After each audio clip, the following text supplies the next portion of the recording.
15 अप्रैल 2023 ये वो तारीख है जिस दिन यूपी का माफिया अतीक अहमद इतिहास बन गया था। उसका किस्सा खत्म हो गया था। इन 2 सालों में अतीक के नाम से जुड़ा हर वो किस्सा दफन हो चुका है जिसमें खौफ था, डर था, अतीक नाम का भौकाल था।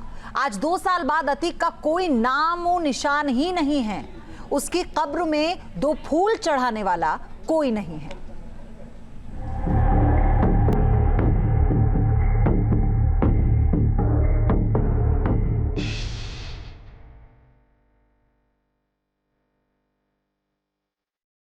जिसके नाम की कभी उत्तर प्रदेश में तूती बोलती थी, उसकी कब्र में 2 फूल चढ़ाने वाला कोई नहीं।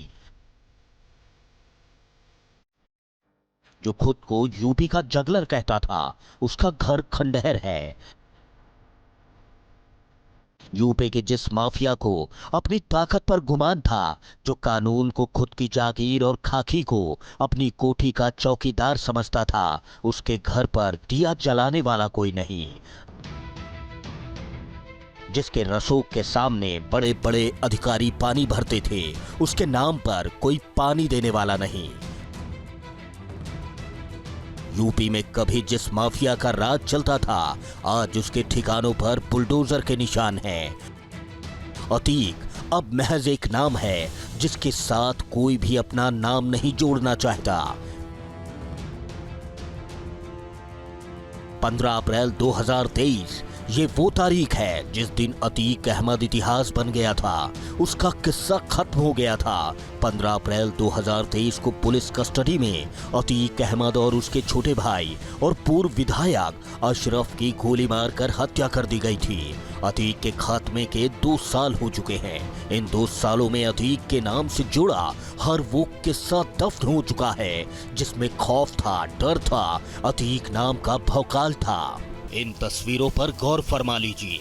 ये यूपी के माफिया का वो कार्यालय है जहां वो अपना दरबार सजाता था। लेकिन अब यहाँ सन्नाटा है, अतीक नाम लेने वाला भी कोई नहीं।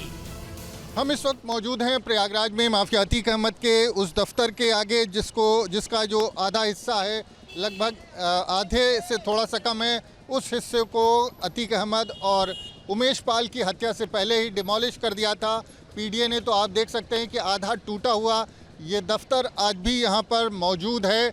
और जिस ज़माने में मुलायम सिंह यादव की सरकार थी, अतीक अहमद की पूरे प्रयागराज भर में, पूरे इलाहाबाद में तूती बोलती थी, तो यहाँ पर तमाम अधिकारियों का दरबार लगता था। ये वो मकान है जिसकी दहलीज पर बड़े बड़े अफसरों की हाजिरी लगा करती थी। करीब 2 बीघे में अतीक ने अपना जो किला खड़ा किया था वो जमींदोज हो चुका है। बिखरी हुई ईंट खंडहर में बदल चुकी ये इमारत, चारों ओर बिखरा ये मलबा भी अतीक को भूल चुका है। चकिया में ये वही बंगला है जहां पर अतीक और अतीक का परिवार रहा करता था। और 2 बीघे में ये पूरा बंगला जो था, जिसको कोठी कह सकते हैं, वो फैला हुआ था। लेकिन अतीक के रहते हुए इसको पीडीए के बुलडोजरों ने ढहा दिया था। ये तो महज मकान है।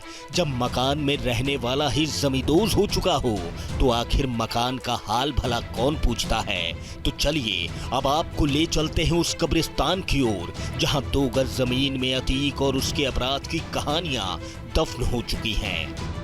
2 साल पहले असद, अतीक और उसका भाई अशरफ यहीं दफनाए गए थे। प्रयागराज के कसारी मसारी कब्रिस्तान में एक ही जगह पर दफनाए गए बाप बेटे और भाई की कब्र पर एक फूल चढ़ाने वाला नहीं है। हम इस वक्त मौजूद हैं प्रयागराज के कसारी मसारी कब्रिस्तान में, वही कब्रिस्तान जहां पर अतीक अहमद और अशरफ को सुपुर्दे खाक किया गया था। आप देख सकते हैं कि यहाँ पर ये अतीक और अशरफ की कब्रें हैं, कच्ची कब्रें हैं। और कब्र के पीछे 2 पत्थर भी लगाए गए हैं। हालांकि पत्थर पर अभी कुछ लिखा नहीं है, सादे पत्थर हैं। जिस अतीक की कभी तूती बोलती थी, जिसके नाम से पूरा सिस्टम कांप जाया करता था, वो योगी राज में मिट्टी में मिल चुका है। अपराध और अपराधियों का हश्र देखिए। जिस अतीक की गर्दन पर फूलों की मालाएं नहीं समाती थी, आज उसकी बरसी पर कब्र में फूल चढ़ाने वाला नहीं है।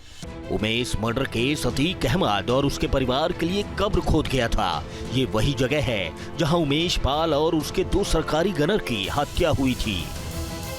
अहमद ब्रदर की हत्या के 2 साल पूरे हो चुके हैं। हालांकि अभी भी अहमद ब्रदर की हत्या का केस जिला अदालत में ट्रायल पर है। हत्या के 2 साल बीत जाने के बाद अतीक अहमद की तकरीबन 3000 करोड़ रुपए की अवैध संपत्ति पर कार्रवाई हो चुकी है। ये वो संपत्ति है जो अतीक ने जरायम की दुनिया से कमाए गए पैसों से हासिल की थी। जरायम के पैसे से अतीक अहमद ने पूरा अंपायर खड़ा किया था, लेकिन अब उस अंपायर की ईंटें बिखर चुकी हैं। 2 साल बाद अतीक का कोई नाम लेवा नहीं है।